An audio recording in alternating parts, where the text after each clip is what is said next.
murakoze ariko barashikirwa nano matwi bizera umwami Yesu. Mbanje kwaramutsa mu izina ryiwe kandi amahoro yiwe aganze imitima yanyu. Amen. Hanyuma abayisilamu namwe mutaragirwa ubuntu bwo kumwizera, amahoro yiwe abane namwe. Amina. Kuko ntandi muronka amahoro atari kuri Yesu. Ibi ndabyemeza neza ko ndafise ibihamya. Hanyuma ikigwa dufise uno munsi ikigwa kimeze neza cyane gose hagati ya Yesu na Muhamadi. Ninde akwiye gukurikirwa n'abantu cyane, ninde uw'abantu bokurikira kugira ngo baronke ubugingo budashira? Abayisilamu baragomba ubugingo budashira, kandi n'abakristo nabo nyene baragomba ubugingo budashira. Hanyuma n'abandi bantu zina muntu wese ari kuri nosi nawe nyene arakeneye ubugingo budashira. Ariko hagati rero ya Muhamadi na Yesu ninde twokurikira? Kubera iki twatoye kino kiba turakizana? Abayisilamu bavuga yuko abakristo barayobye kubera batakurikiye nde? Muhamadi. Bakavuga yuko atabugingo budashira cyane atabwami bw'ijuru dushobora kuronka tudaciye kuri Muhamadi. Hanyuma abakristo bakavuga bati hapana, mwebwe abayisilamu mwarayobye kubona mutakurikiye Yesu kugira ngo muronke ubugingo budashira. Izi mpande zibiri rero ni ngombwa uno munsi bize gusobanuka, tumenye neza aba bagabo babiri, aba bashoferi babiri bari mu modoka zibiri zitandukanye kandi bariko baraca mw'ibarabara. Turadakura mbega by'ukuri ni iyihe modoka twokwinjiramo dukurikiye umushoferi kugira ngo adushikane iyo tugiye kubiraba? Kubera iki kigo gikenewe? Uko narimaze kubivuga, abantu bose bari kuri nosi barakeneye ubugingo budashira. Ariko ikibazo gihari nuko abo bantu bose ari abanyabyaha. Twisunze Abaroma 3:23 mwananje. Abaroma 3:23 gatanguye muze murandika imirongo. Haravuga ngo bose bakoze ibyaha, bose bakoze ibyaha bashikira ubwiza bw'Imana. Bibiliya ivuze ngo bose bakoze ibyaha ntibashikira ubwiza bw'Imana. Hari n'umwe bakuyemo? Oya. Hari n'umwe bakuyemo? Oya. Ni bose bandanya batsindanishirizwa n'ubuntu bwayo. Hanyuma batsindanishirizwa n'ubuntu bwayo ibibahereye ubusa. Ibibahereye ubusa kubwo gucungurwa kubonerwa muri Kristo Yesu. Kubwo gucungurwa kubonerwa muri Kristo Yesu. Aha nano cyangwa kuri no rubuga kuri no podium nisubiriraho birabaretse yuko uyo murongo abantu bose barongera gakiza muri Kristo Yesu. Kubera iki? Abantu bose bakoze ibyaha ndakubishika ko aho imbere muhava bavuga ati munzu rubuga ndabazi ko bose rero tubonye ko bakoze ibyaha. Mbega bamaze gukora ibyaha icyari kibabereye n'igiki?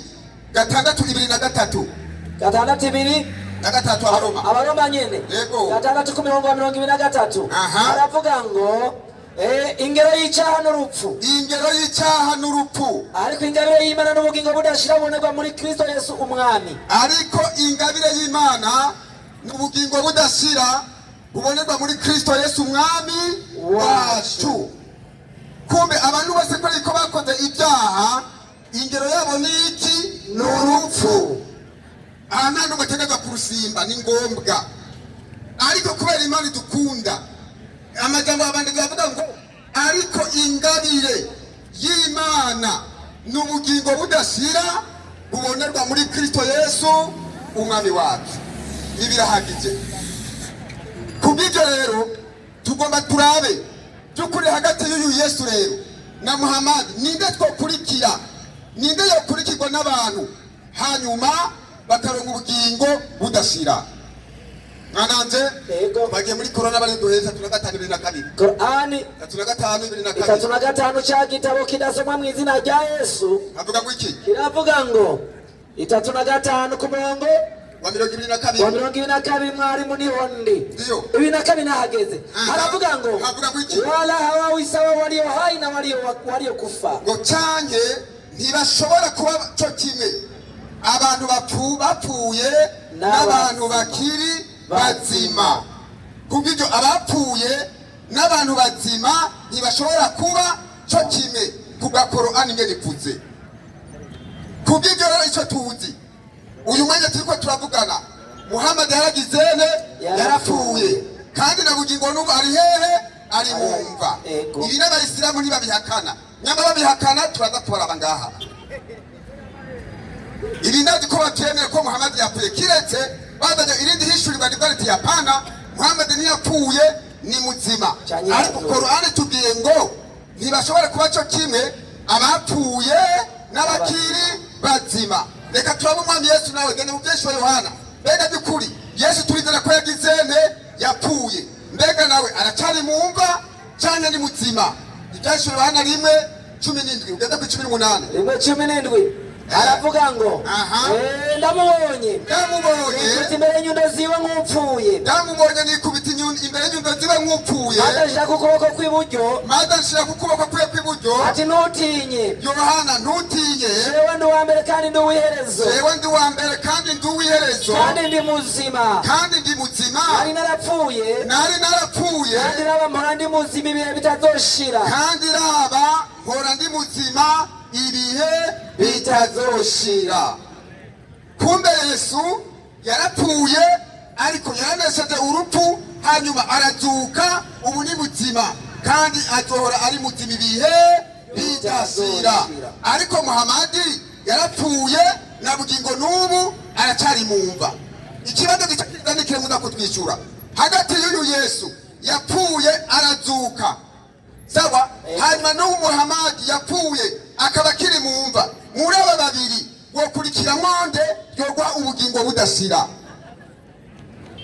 Uraza kutubwira uti jeno kurikira uyu Muhammad akiri mumva niwe yo mu bugingo budashira, atanye jeno kurikira uyu Yesu yapfuye arazuka akaba ari muzima, uwo niwe mu bugingo budashira.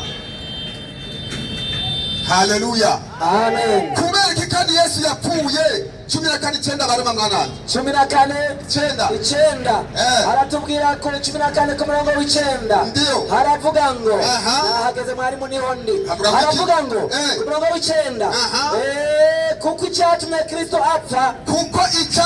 Kristo apfa akazuka, hanyuma akazuka ari kugira ngo abe umwami w'abapfuye kandi n'uwabariho. Ari kugira ngo abe umwami w'abapfuye yongera abe umwami w'abariho. Nukuvuga abapfuye baganzwa nande?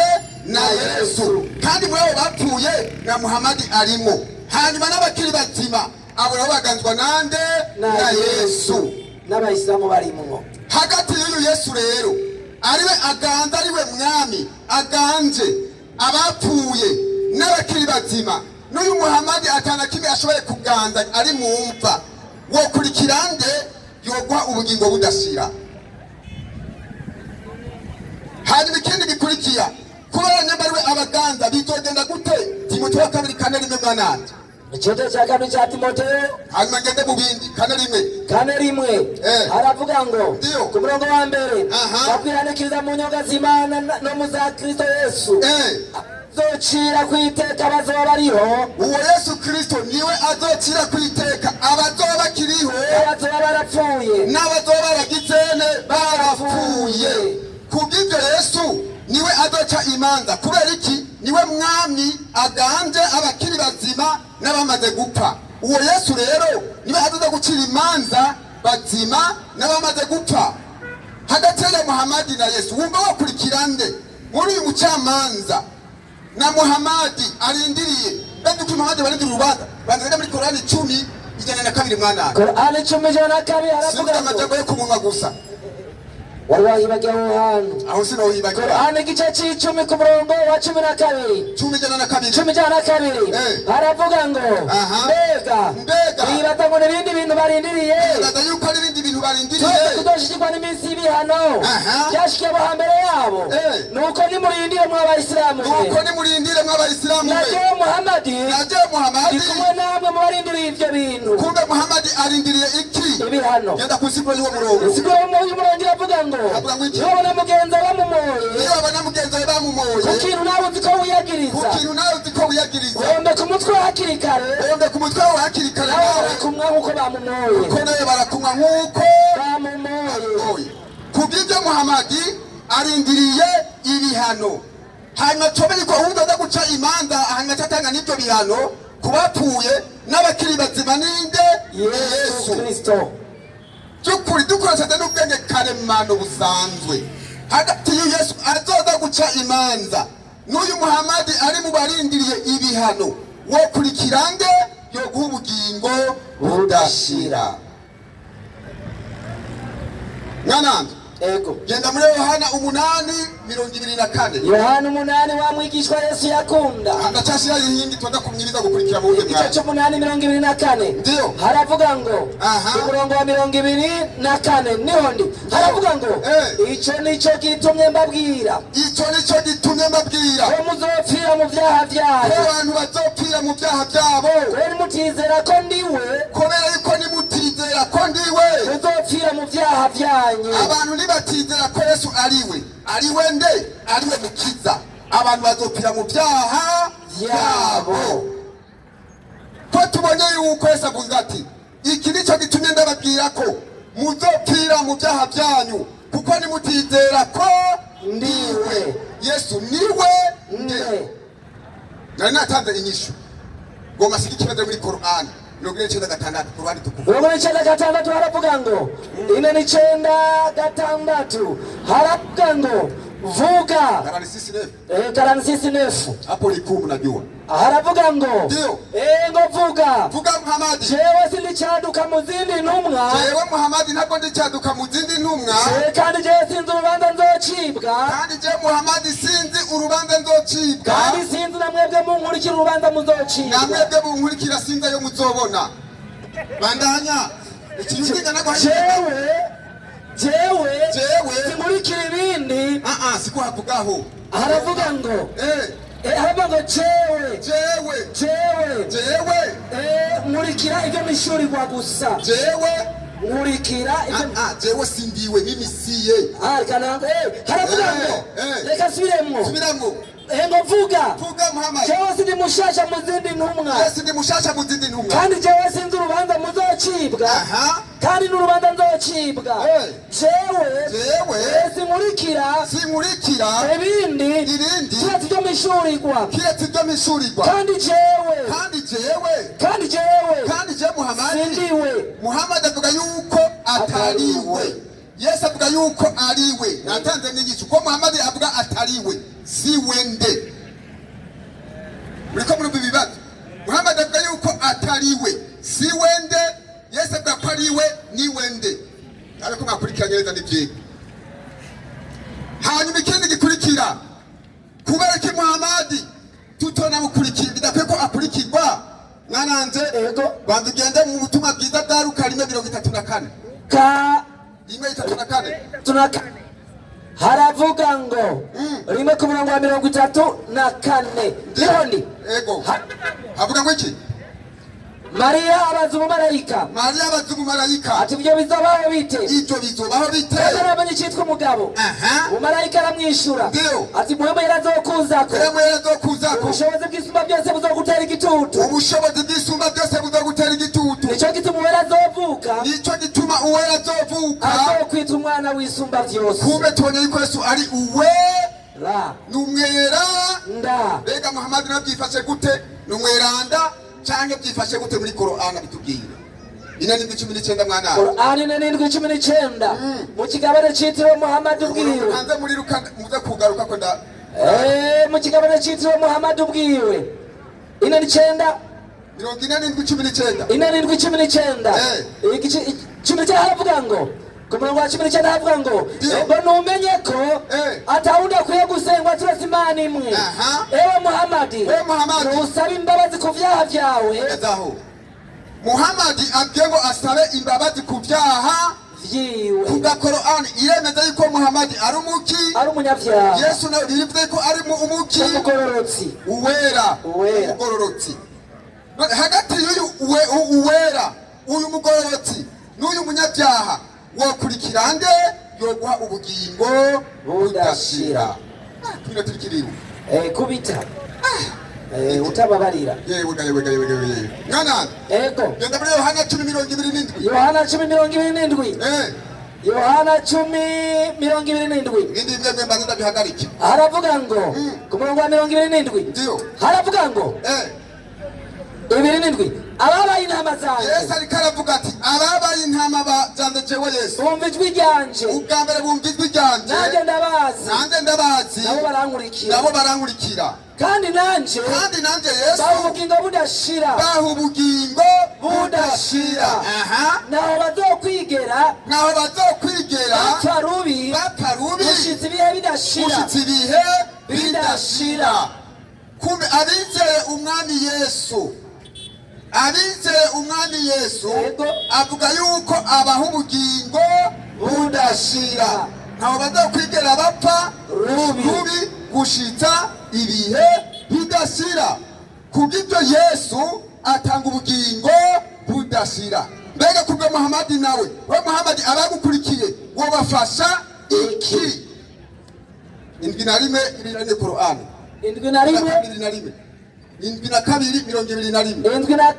22:21 ikigabane citiriwe ibisigo kiravuga ngo usome mu kigabane c'ibisigo ku murongo wa 22 mbere kuri 21 haravuga ngo 21 nahageze haravuga ngo jewe sindabwiye ko ari cyo nobatwara cyane ko nobarongora. Muhammad avuga yuko ngo naco yuko afise ico yobatwara cyane ngo ashobore kugirane kubarongora. Muri make avuga ati ntaco nobamarira nta nico ndabonone jewe naco nobamarira nta nico ndabonone sishoboye no kubarongora. Niko ni umurongo wavuze. Muhammad ntashoboye kugirane kubarongora. None uyu adashoboye kubarongora n'uyu Yesu tubonye ko abamwizeye abaha ubugingo budashira wokurikirande yoguha ubugingo budashira. Ni watanga ubugingo budashira cyane n'uyu avuga ko atacabononere kandi atari cyo batwaye atanashoboye no kubarongora. 18 nyarusasigaye iminota 2 18 ejatu musaruro 18 haravuga ngo 18 ndio ikigabane citiriwe Yunusu 18 kubw'ibyo abantu bari gukurikira umwami Yesu kugira baronke ubugingo budashira mwisi yose nzima nta wundi bokurikira.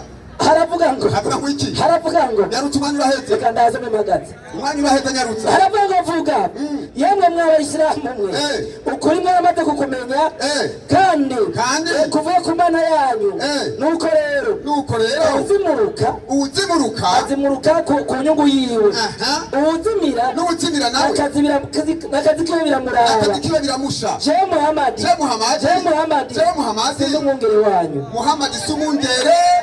Yohana 10:11 ndangirizaho kangahe Yohana 10:11 Muhammad yavuze ngo uwuzimira azimira ku kaga kiwe n'ukitiye mu nzira igororotse ni ku nyungu yiwe. Ati jewe Muhammad sigitsene sindi umwungere wanyu ntabwo ndi umwungere wanyu. Ngandi majambo izindi ntama zitagira umwungere. Umugore muri bigane havuga haravuga ngo mbere ku 10 igisuma nikiza wari kindi atari kwiba no kwica no gutikiza nanje nazaje kugira ngo zironke ubugingo natanye no kugira ngo zironke ubuzima kandi ngo ziburonke busagutse 11 rero ni jewe mwungere mwiza. Yesu avuga ati ni jewe mwungere mwiza Muhammad akavuga atari umwungere w'abaki umwungere wabo hagati ya Yesu yuko ari umwungere w'abamwizeye kandi ari umwungere mwiza. Na Muhammad ariko arabinyugutura ati jesi ndi umwungere wanyu wokurikirande muri aba babiri yo guha ubugingo budashira. Amashiko mwigisha komera amashyi menshi mwigisha. Naam, assalamu alaikum wa rahmatullahi wa barakatuh. Wa alaikum assalam wa rahmatullahi wa barakatuh. Reka dushimire uhoraho Imana Allah, amahoro n'imigisha yuruke kwa soje n'umwe n'abahanuzi. Nawe sundi n'umwarimu mwiza, icitegerezo ciza, umumenyi mu bamenyi, intumwa y'Imana Muhammad sallallahu alaihi wasallam. We yadushikaniye ubuislamu, aduha n'inyigisho zigororotse, maze abakanye bagira icyavu n'ubu baracidoga. N'ubavanye ngo ikigwa cy'uno munsi ni ikigwa kiryoshe cyane. Ikigwa kiryoshe cyane kiravuga kiti hagati ya Muhammad na Yesu ninde abantu bazokurikira kabaho ubugingo budashira. Sisaba gahemwe kweli. Jewe rero namampera ku mpanuro kabisa kuva dutangura kwigisha ngaha kweli. Pasiteri aciye agora kamwe kantu undi muvuga ubumana bwa Yesu. Oya, kuko bazi yo kuvuga ko ari we Mana.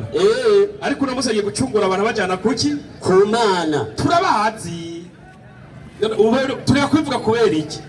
Reka renda mukosore mbene mutekere n'akantu kugira ngo uronke ubugingo budashira. Nimba mwe mubukeneye ntabwo muzopfa murose ku mpamvu ikurikira. Yohana 3:17 ntabwo mutegereje. Inyandiko igira iti abantu barabumvise kuva hirya y'ejo. Inyandiko igira iti igira ngo iki? Ubu nibwo bugingo budashira. Umviriza wagira ngo muronke ubugingo budashira icyo muhera ko pana gusimba hariya. Yesu n'umukiza, Yesu n'umucunguzi, hari amajambo Yesu yivugiye. Ubu nibwo bugingo budashira. Kugira ngo muronke ubwo bugingo budashira icyo mutegereza kumenya. Ko bamenya wewe Imana yonyene y'ukuri. Uko mubanza mugahaguruka mukabwira abakristo mwahenze ngo rutangura igikorane tibujya mwebwe twarabahenze Yesu si Imana. Kugira ngo ubugingo budashira hariho Imana ino yonyene y'ukuri hama n'uwo yatumye. Mugaca mubwira rero abakristo mwahenze cyari n'uwo Imana yatumye yitwa n'uwo yatumye Yesu Kristo. Aho muzoca muronka ubwo bugingo. Mubabwete twarabahenze. Babwira muze hano tukuva hirya y'ejo twamye tubahenda. Yesu si Imana. Tubujya nta bugingo mufise mukemera ko Yesu ari we Mana. Kugira muzoronka ubwo bugingo banza muze mwemange ko Yesu ari intumwa y'Imana, ko yatumwe n'Imana. Aho no muzoheza mukaronka ubugingo budashira. nayo handi ibintu byose uri kurikisha ni zero. Uriko uradenderanya gusa ibyo wagishe byose zero. Fundikanya urapfundikanya gusa kuryohera abantu ariko utaraja kwijambo Yesu yivugiye. Ubu nibwo bugingo budashira. Ko bamenya Imana yonyene y'ukuri n'uwo yatumye Yesu Kristo. Aho twaja twumvikana Ego tutakubesha ngaha. Acaragenda aja mu Baroma. Aja mu Baroma 3. Baroma 3 2:3. Abaroma 3:23 Niho yaciye aje. Reka nawe turabivuze abavuga. Ego nukuri 3:23 inyandiko irababwira iti ibabwira ngo iki? bose bakoze ibyaha. Bose bakoze iki? Na Yesu arimo. None ntubyuke yabipfutse. Bose bakoze ibyaha. Hari upfamo. Oya bavuze bose. Ubu nibwo bugingo budashira ko bamenya Imana yene y'ukuri n'uwo watumye. Ubu n'umuntu si umuntu. N'umuntu. Ngo bose bakoze iki? Ibyaha. Na Yesu arimwo. Bose abapamwe. Eka. Bose bakoze iki? Si umuntu. Si umuntu. Cyane ntarimo. Oya reka namakara cy'icyaha Yesu yakoze. Si sawa? Bose bakoze ibyaha ntibashikira ubwiza bw'iki? Ntibashikira ubwiza bw'Imana. Nibyo na Yesu yakoze icyaha. Luka 3:32 13:32 neza cyane 13:32 Luka inyandiko iragira iti mwumvirize neza. Arababwira ati Yesu arababwira ati arababarira ati genda mubwire iyo mbwebwe. Genda mubwire iyo mbwebwe. Urazi umuntu yaremwe n'Imana kumwita imbwebwe. Mutumve Yesu abwira umuntu ko ari mbwebwe. Imbwebwe ukamwita imbwebwe. Mutumve arasenda abadayimoni. Ukarasenda abadayimoni. Arakiza abantu uyu munsi n'ejo. Ku munsi ugira gatatu azotunganywa rwose. Aha yabwira umwami Herode ko ari mbwebwe. Nawe urahira Herode nyakubahwa turi mbwebwe. Uzobivuye atari icyaha. Kumva ko atari icyaha. Babanze bakubohe. Na Yesu yarabipfutse aratukana ati genda mubwire iyo mbwebwe. Hari umuntu Imana yarabye acika imbwebwe. Nico gituma bose bakoze iki? Bose bakoze ibyaha kandi intumwa zarakora iki? Ibyaha. Ndaguhundi yakoze icyaha w'intumwa Dawudi, kandi wemera 5:1 Zaburi. Dawudi aratamba mana, Dawudi arakomeza aratamba. Ariko Pawulo n'umwere umviriza nako yagakoze. Nawe yarakoze icyaha. Soma inyandiko. Inyandiko iragira iki? Igira ngo iki? Kandi uri Dawudi muri Bibiliya. Neza cyane. Iyi Zaburi yahawe umukuru w'abaririmbyi. Ni Zaburi ya Dawudi yanditse. Hamwe wavugishwa n'Imana Natani yaza kuri we. Dawudi amaze kugira gute? Amaze gusambana na Batisheba. Amaze gusambana nande? Na Batisheba. Dawudi yarasambanye. Amaze gusambana bigenza gute? Soma onyene munsi. Dawudi amaze gusambana cyavuga ati umurongo wa mbere yego ngirira ikigongwe Mana. Na Yesu ni yari bwanze. Dawudi aratunze ibiganza ati ngirira ikigongwe kubw'imbabazi zawe. Isinzi ry'imbabazi zawe. Usibanganye ibicumuro byanjye. Reka ndabana wundi Mose atabiye ikofu umuntu baramwisha. Umunyegiputa. Ko Mose yakubise ikofu umuntu. Abwirizwa ya Mose mukiyagenderako. Nuba yagenderaho. Ugageze kwa Muhammad yari afise ibyaha. Nabi yari umuntu. Mwene muyoboye amashengero waze ibyaha byayo. Mwene muvyuzuranye. Urabakurikira. Waze amashengero muyoboye. Waze gira 10 bakinohorere shabari. Waze sace murya. Ibyo rero ibyo bisigura ko umureta w'intumwa ngo ayobora abantu. Reka bose bakoze ibyaha ntibashikira ubwiza bw'Imana. Aho nanjye ndagushigikiye. Bose bakoze iki? Ibyaha. Muhammad hari imyaka yaba yataraba intumwa. Yarakora iki? Ibyaha. Amaze gukora ibyaha mbega Imana yamukoje iki? Qur'ani 8:1-2-3. Uwo ni Muhammad rero. Qur'ani 8:1-2-3. Soma usobanura tunyarwa. Tunasoma maelezo. Kabisa. Hakika. Hamu vyukuri. Sisi tumekupa ushindi wa Muhammad. Atuwa twaraguhaye ubukomezi wa Muhammad. Yani fatihi. Ushindi mkubwa unaoonekana wazi. Ati twaguhaye n'intsinzi igaragara wa Muhammad. Kwa haki. Ati mu vyukuri. Kuishinda batili kugira ngo utsinde ibyaha utsinde ibibi kweli kuishinda uongo kandi utsinde n'ibinyoma ili Mwenyezi Mungu kugira ngo uhora Imana rugira byose akurufilie yaliyotangulia Imana ikubabarire ibyo wakoze mbere utaraba intumwa katika yanayohisabika kwa mwenye cheo kikubwa kama chako no ati ibintu byabo n'inyere bidashobora guharurirwa kucyubahiro wewe Muhammad ugize gute ku muntu w'icubahiro nkawe hari icumura Imana itari guhamagara ku ntumwa y'Imana nande Muhammad. Uwo ni Muhammad. Munuwicuba. Imana imubabarira ibizoza n'ivyahitse. Kuko yababarira n'izindi ntumwa zahawe amabwirizwa y'iki? Y'Imana. Bose bakoze ibyaha ariko bashikira ubwiza bw'iki? Bw'Imana. Na Yesu amaze kubikora acavuga ngo nimwasenga muvuge muti Dawa twese uri mw'ijuru, izina ryawe ryubahwe, ubwami bwawe buze, ibyo ushaka mw'isi nk'uko biba mw'ijuru, uturekurire ibicumuro byacu. Na Yesu yishyiramo, uramukuramo. Imbare wamushize. Uramukuramo. Acagenda nk'ahimu. Naam. Aja muri Korani 3:5-2. 3:5. 2. Qur'ani 3:5 aya 22. Nyarutsa. 3:5-2. Nibachi yasoma. Urabona ngo kuna bariyo kufa ngo nabanyoye ko hayi. Sawa? Urabona umuntu yapfuye ngo n'umuntu ari muzima ngo mbega abo bantu ngo bamwe gute. Cyenda tangara cyane. Kabisa. Inda nabasaba ibyagezwe bya Mose mu biti.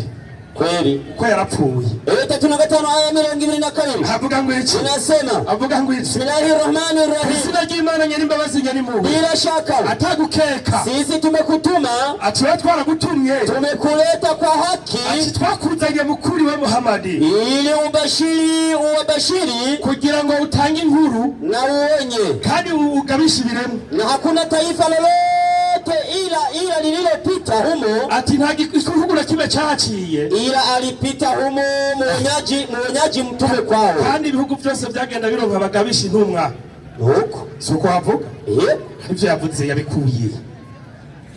yabikuye yabareka kuremena ibintu byemena yabo mbigumiza ayo mashengero ntutse ni aya zumvikana iratomoye n'ukuri kandi umwe ngo abapfuye ngo ntibashobora kumera nk'abazima ninde yakuye ko intumwa zipfa kagiriye ntavyatsi uwo mu bumenyi bwawe intumwa z'Imana zipfa kagiriye ku bumenyi ufise umuntu yatumwa n'Imana agapfa nka Moses bigahera nyene ngo biraheze reka ndamufashe ukweri mwaminifu paje y'ijana 56 paje y'ijana na 56 hadise 331 intumwa z'Imana zikagenda bwiriye ivyo bikura hehe soma inyandiko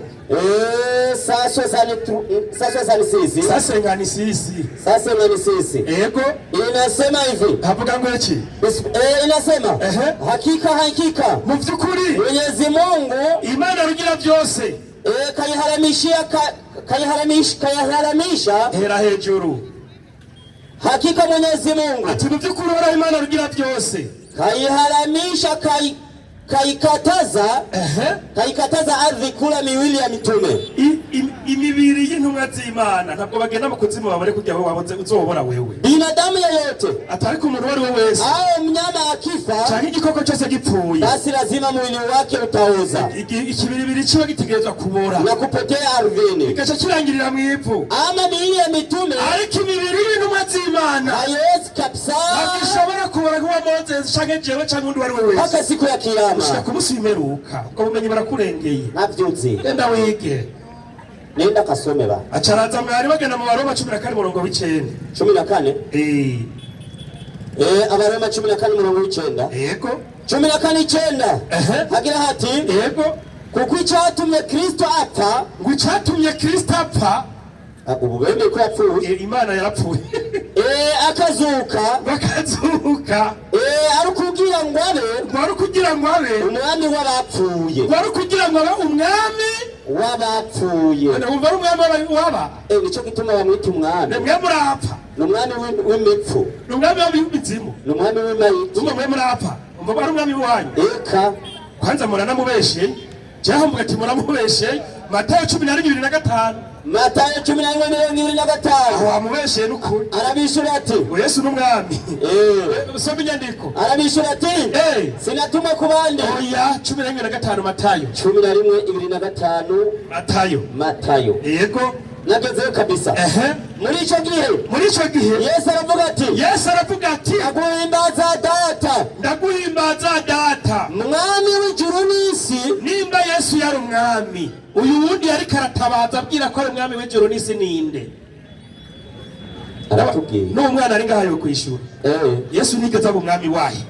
kw'ijuru n'isi ari vya data wo mw'ijuru aca umwami wahe icyo aho navuse umwami w'abapfu ngora umwami wo kumbana acaja muri Korani 12 atwara ku mpanda Somera Korani kirundi gya cyamugwe gusigura Yoshua Korani 12 yego nukuri agira ati kuziragemeranya n'imbazi nyine mu yego mbega barindiriye iki kugira ngo bemere kiretse umunsi babonye ngo kiretse umunsi babonye hano bigiye kubashikira uko byashikiye ababayeho mbere yabo ntumwa y'Imana babwira uti umurindire rero ingingo y'Imana Allah niyo Muhammad azobarindiriye kwishika kubigaba nawe yacanza kurashe ngo Muhammad ngo warindiriye ibihano kubigaba arindiriye ko ingingo y'Imana ishika kubigaba nanje mu by'ukuri Muhammad narindiriye hamwe namwe iyo ngingo ndayirindiriye hamwe nawe hanyuma twebwe Allah tuzoza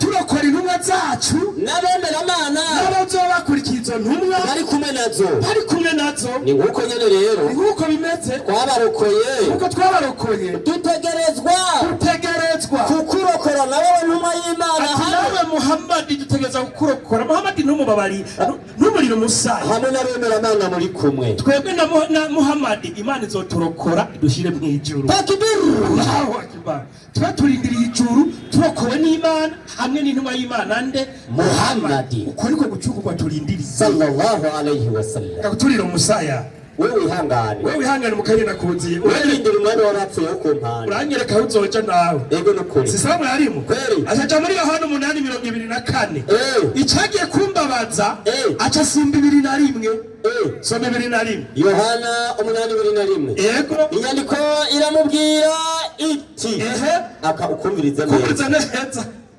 nuko Yesu yongera kubabwira ati Yesu yarazi ko mwe mutumva yongera yaguma avuga nti mwumva yongera kubabwira ati n'ubu nasubiye murangi nakwibukije yongera kubabwira jewe ndi mukuhava je Yesu ngira ndahapfa namwe muzopfira mu vyaha vyanyu namwe muzondondera kandi muzopfira mu vyaha vyanyu wese ngwaducukuye muzobipfira muzobomera wera murarindagira gusa mu mwana cunguye ivyo bizobomera gushaka umusi w'imperuka no ku musi muzobipfamwo mukibera abasilamu aho n'uruyaga rwambika ivyaha kugira barukuremo amahera none wavyumviye ngo twese twakoze iki ngo ivyaha muzopfira mu vyaha vyanyu ntimwavyaturiye ngaheje muri Korani muriko murababatiza ngo mana yanyu ngo twakoze ivyaha vyinshi ariko turongo yatanze Korani 18 reka turangize rega ni surati Yunus 18 Bismillahirrahmanirrahim nyarutsa numa y'Imana ati numa y'Imana uguti babwire emwe bantu mwaramaze gushikirwa n'intumwa ibazaniye Korani ivuye ku Mana yanyu rurema Allah tuzaniye Korani ivuye ku Mana rurema Allah iyi Korani irimo uburongozi uzotumbera rero inzira igororotse niwe nyene bizogirira akamaro uyo ngo niwe nyene bizogirira akamaro uzoreka iyo nzira kuyica bigororotse nawe akabinumva nk'abarya abantu tubwira ntibumve niwe nyene bizogirira inkurikizi zoba kuri we kuko niwe azosha muri gihonomo kiranoneho nanje Muhammad sishikirizwa kubahatira kwemera oya ahubwo shinzwe gusa ashikiriza ubutumwa butomoye none wagira Muhammad ngo numwongera agucuga ugiye gusambana yarakubari ugiye gusambana biraba wewe genda niwe ugwarasi dupfe hamuzogwe mu muri bumvise ngo sindumwongere kuri bo baba yumvira ngo nubundi bwongere yavuze none ugiye kwiba yarakubwiye ati kwiba ni icyaha biramuraba genda gusa barakuroha babagenda wiba baguhonda inyundo none bahonda Muhammad abantu batetse umutwe bagenda gusambana ngo Yesu yarancunguye ugenda ugiye kurya umunyenga Yesu ababare genda wibe urabona Yesu bamujanye mu mpimba si ugenda yaramaze kubwira ko ari icyaha bireke ufate kuri ruvara ariko bagupfunga 30 uramaze kubwira Yesu kubwira ngo garuka ntugende reka nasi umwongere kuri wewe na Muhammad nuko niko bimeze twebwe nk'abayisilamu imyemerere yacu imeze Korani 2:285 Korani 2:285 soma nyandiko inasema mwalimu wangu twebwe abayisilamu namaze gukora tuzoja mu ijuru n'uzotujana Imana izodutora hamwe na Muhammad dushire mu ijuru naho hari oya nawe kiretse Imana rugira byose agira ati ngwiki ntumwa y'Imana nakugira amahoro n'impuhwe z'Imana Allah yego yaremeye iranizigira ibyo yahishuriwe Imana yayo rurema Allah muri Korani nyarutsa reka n'abemera Imana baravyemera turavyemera turanabishingira intara baranabishira mu ngiro tubishira no mu ngiro umwe wese muri bo yaremeye Imana Allah baratumaze kwemera Imana rugira byose umuremyi Allah yemera n'abamarayika bayo twemera n'abamarayika b'Imana ibitabo vyayo twemera n'ibitabo vy'Imana intumwa zayo zose twebwe abayisilamu nta ntumwa y'Imana nimwe tuvangura baraheza bavuga bati duca turavuga tuti tuvangura nimbe mu kwemera intumwa twebwe mu kwemera intumwa ntituvangura barongeye baravuga twebwe twongeye tuvuze tuti hamwe n'intumwa bati twumvise kandi twumviye Imana twebwe rero twarumvise kandi twaratahuye turasabye rero imbabazi n'ikigongo cyawe Imana yacu rurema iyo twisabiye imbabazi ku bicumuro tugasaba Imana ikigongwe ikitubabari twe nituvangura kuko Imana ni nyene impuhwe Yesu turemera ko ari intumwa Muhammad n'intumwa Adamu n'intumwa bose n'intumwa hamaranda gukure ku nzira wowe Moses nande Yesu rero hamaze kujana kuko no kuba yatumye ko we nturimwo wapi 15:24 Matayo 15:24 nurimwo urihomeka kuri Yesu no bazojana mu ijuru mwebwe ntimurimwo nimwishiramwo ndabakurayo oya babanza kwemera kwa rutunga unonyemera kurakabwa nukurisha amategeko apanimbwa utubwa twazoduha utuntu hariya nyirumva ko ari hariya nyine mu gikoni nuko salamu alaykum wa alaykum assalam wa rahmatullahi wa barakatuh kutugari duto